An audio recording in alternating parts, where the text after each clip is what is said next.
Welcome, Wargamers, to another Age of Sigmar lore video, and of course, this is the number 2 winner of the 2020 Age of Sigmar lore contest. It's called On Gilded Steps, and it is absolutely one of my favorites here. And so I'm going to go ahead and all the credits in the description down below so you can thank the author.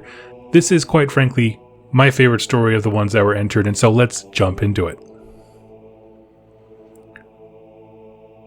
The massive woman sat upon the marbled steps with an air of unconcern, the haft of her blood-stained axe resting across her massive thighs. From the very place where the great philosopher Phelon the Wise once tested his theories against the greatest minds of his or any generation, this War Queen, these heathens called her, now stared down at Lycandius, her traveling farce band setting up camp while centuries of accumulated knowledge burned all around.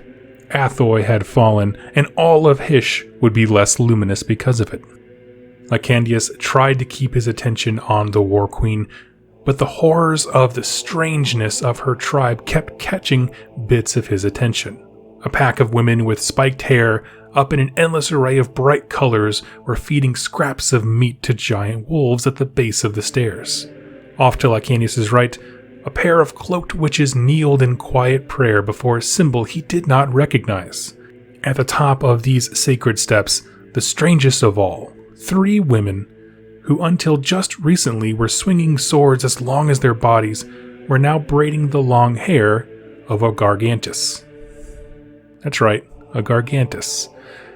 Lycandius had learned that such a terrible thing existed, but when he watched the behemoth tear the captain of his royal guard in two. But now, in this moment, the monstrosity looked like nothing more than an incredibly oversized toddler enjoying the attention of doting mothers. "You're him, then?" The War Queen's cold voice snapped Lycandius back to the moment. "The one who ruled this city?" Lycandius bowed with an over-exaggerated flourish. "At your service. I am Lycandius, and I do currently, humbly serve as the chosen head of the aristocratic council that brings—" "I'll take that as a yes." The facial muscles of the War Queen visibly tightened, her expression to one of annoyance and boredom. "Gods, Shokathra, all these men are the same everywhere we go."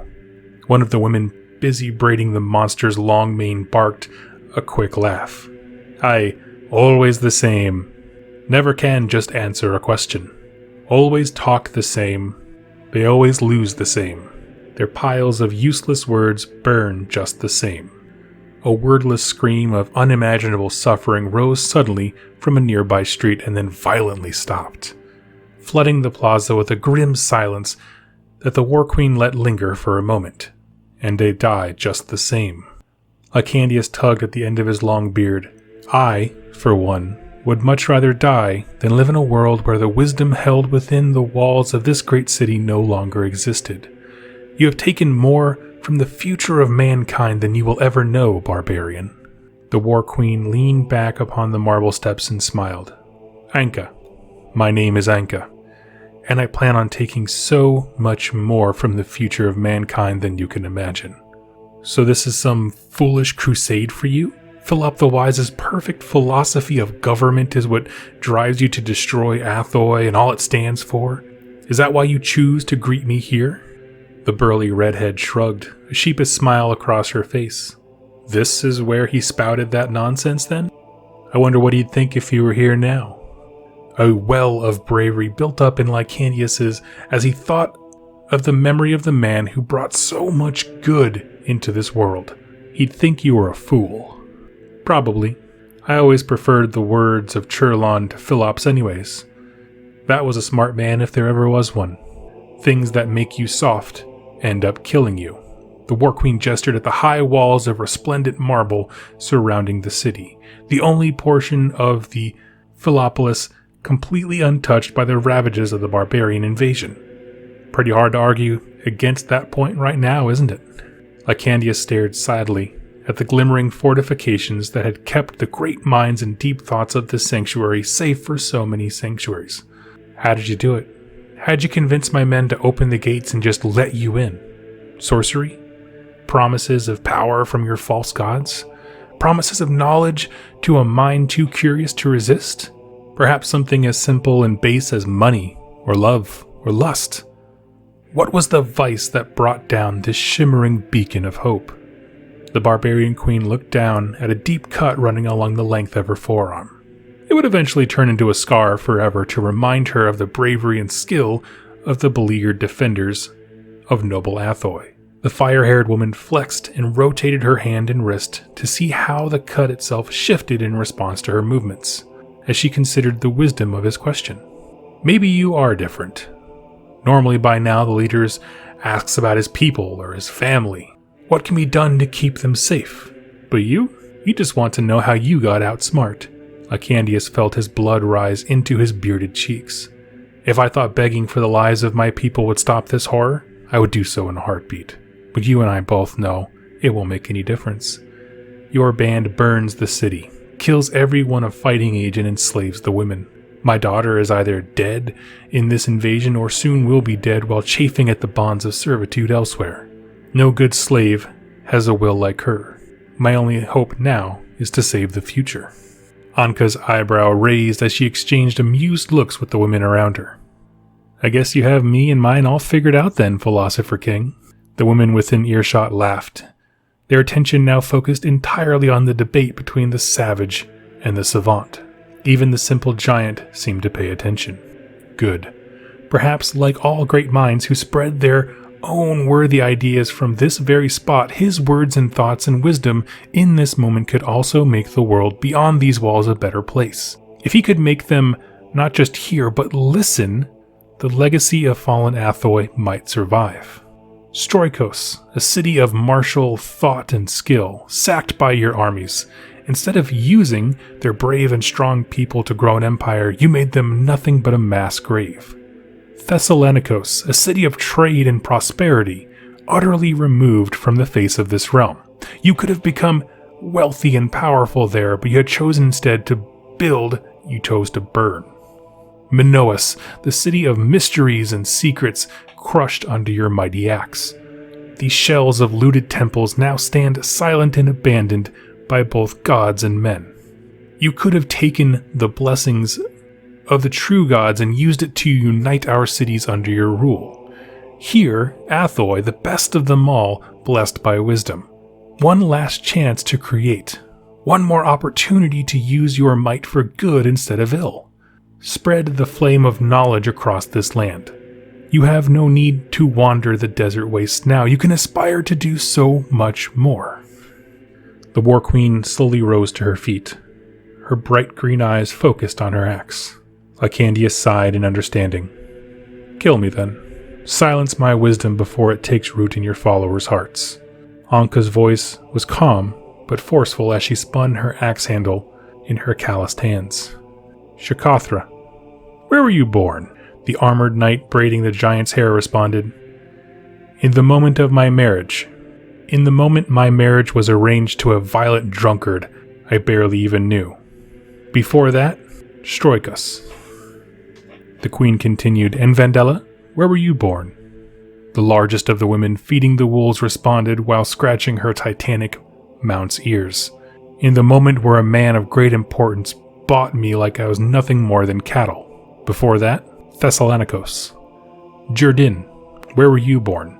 One of the witches before the blasphemous shrine hissed out an answer.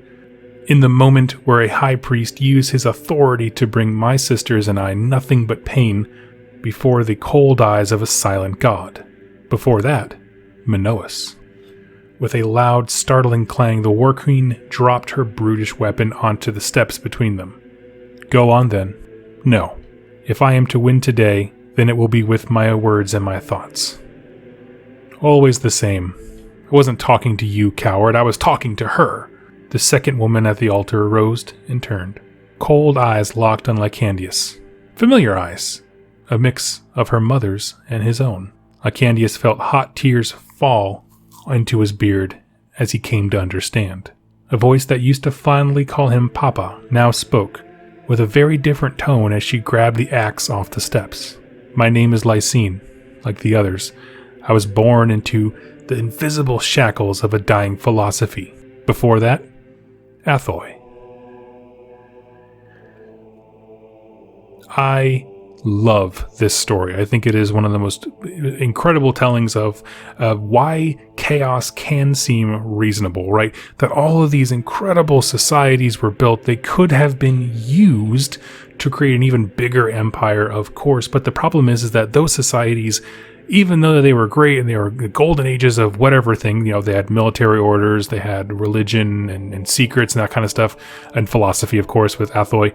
It's like, but there's always some root of evil in them that made that happen. And what this warband is going around doing, led by Anka, is taking the most destitute, the most abused people, in this case women, and saying, no, this society that you all think is great, it's poison. It's poison because look what you're doing to these people. One person was, bought like she was a slave. Another one was abused by someone in a religious order, shackled to a dead philosophy of government, all these things. But, on the outside, these societies look so incredible. But man, when you get into the nitty gritty of it, they're rife with reasons for people to be filled with hate and resentment. And this idea, we don't get any information from the author about the warband or anything like that. It doesn't even matter. They perceive an injustice and they are correcting that injustice. One side looks at these great societies and says, look what they've offered, ascended, money and trade and thought and all this stuff. And then there's just a flip side of that same coin that says, but look what it's cost us. It's enslaved people. It tells you, society tells you that some people are worth time, some people are worth nothing. And we reject that. And so for that reason, I just wanted to leave it there. I don't want to go too much into the story, that kind of stuff. I want you to read it for yourself because, of course, it's a little bit hard because it's so dialogue heavy that it is a little hard to kind of present accurately without a voice actor to be the different women, but it would require like 6 different people. And so go ahead and read it for yourself. I do honestly find this to be my favorite story of the lore entries. Great work, terrific stuff, and I hope to see more like it in the future. Thank you all so much for watching and participating in the lore contest. Happy wargaming.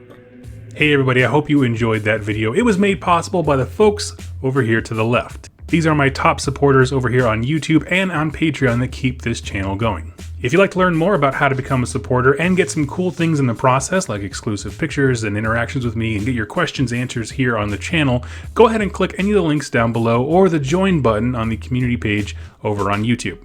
Regardless of your choice, I wanted to thank you so much for joining me with this video, and I look forward to seeing you in my next one. Happy wargaming.